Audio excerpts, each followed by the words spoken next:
Alors, si toi aussi, tu as envie de maîtriser la posture Kakasana, la posture du corbeau, voilà, je t'explique tout ce qu'il faut à savoir maintenant. Tout ce qu'il faut savoir maintenant. Alors, au départ, déjà, il va falloir échauffer les poignets. Donc, pour échauffer tes poignets, tu vas te mettre à quatre pattes. Et une fois que tu es à quatre pattes, tu écartes les doigts au maximum pour les poser dans le sol. Sous les épaules, avec les biceps tournés vers l'avant. Les biceps tournés vers l'avant, c'est la manière que tu as d'avoir les coudes serrés qui viennent vers toi quand tu plies les bras. Si les biceps se regardent, quand tu plies, ça va sur les côtés. Donc déjà, première chose, biceps tournés vers l'avant.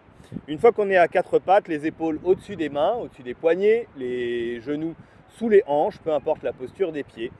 On va bien attraper le sol avec le bout des doigts. Tu dois sentir que les ongles blanchissent tellement tu appuies dans le bout des doigts et sur les paumes de main. Et ici, le premier échauffement, c'est les épaules qui vont vers l'avant, loin vers l'avant.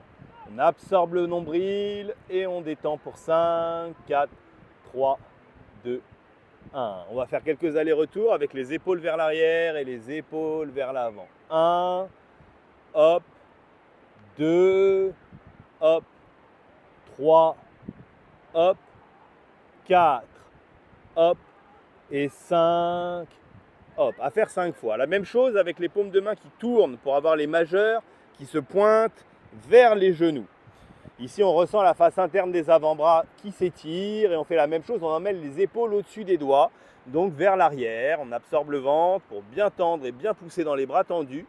Et on va rester ici pour 5, 4, 3, 2, 1. 5 petits allers-retours, un peu vers l'avant, un peu vers l'arrière pour 5, hop, 4, hop, 3, hop, 2, loin vers l'arrière et 1, on peut aller chercher loin vers l'arrière pour détendre et faire des petits mouvements de poignet. Voilà, petit moulinet de poignet dans un sens, petit moulinet de poignet dans l'autre sens et on est prêt pour placer ses mains au sol. Donc au départ, on va commencer avec un carré. On fait un carré avec les pieds et les mains. Une fois qu'on a fait son carré, qu'on a positionné les mains au sol, les doigts bien ouverts et les biceps tournés vers l'avant, on va fléchir un tout petit peu les jambes sans laisser tomber les fessiers. On ne laisse pas tomber les fessiers, on garde les fessiers hauts. Par contre, on ouvre un petit peu les genoux pour placer l'intérieur du genou au-dessus du coude, au niveau du bas du triceps, à gauche et à droite. Et ici, on serre pour que ça colle. Comme les bras sont tendus, on va emmener les épaules vers l'avant en levant le menton, sans baisser le menton, sans regrouper le dos, mais plutôt en avançant son menton pour sentir que les bras en tour de pise, comme à l'échauffement, nous permettent peut-être de lever un pied et d'avoir l'intérieur du genou qui colle juste au-dessus du coude.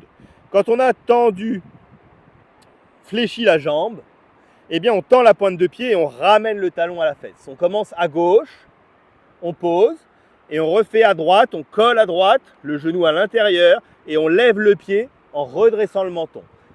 Une fois que le pied droit est décollé, on tend la pointe de pied, on ramène le talon au fessier. Une fois qu'on est à l'aise avec un pied puis l'autre, on relève les fessiers, on place les genoux, on redresse le menton et on va vers l'avant comme une translation vers l'avant. Et les épaules, quand elles sont vers l'avant, le poids du corps nous permet de lever un pied, puis l'autre, et de rester dans la posture du corbeau.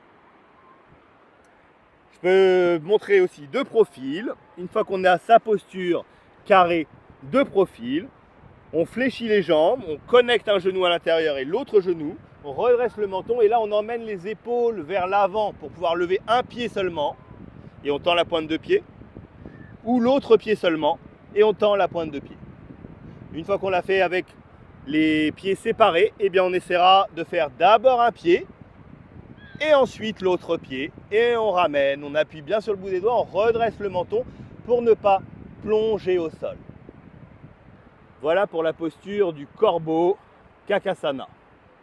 Dans les variations de cette posture, on pourra aussi se retrouver avec les genoux, au lieu qu'ils soient à l'extérieur des coudes, posés tout simplement juste au-dessus des coudes dans le bas des triceps. On ramènera un, puis l'autre, pour avoir les genoux posés et ancrés dans les bras. Et troisième variation plus complexe pour ceux qui le souhaitent, on placera les genoux dans les aisselles. Même démarrage, les genoux collés dans les aisselles, on redresse le menton, on emmène les épaules vers l'avant et on laisse les pieds décollés à gauche, à droite. Et on a les genoux beaucoup plus hauts, posés dans les aisselles. Donc n'hésite pas, si ça t'a plu, à liker et à me suivre pour d'autres conseils et astuces pour faire les belles postures de yoga que tu as toujours rêvé faire.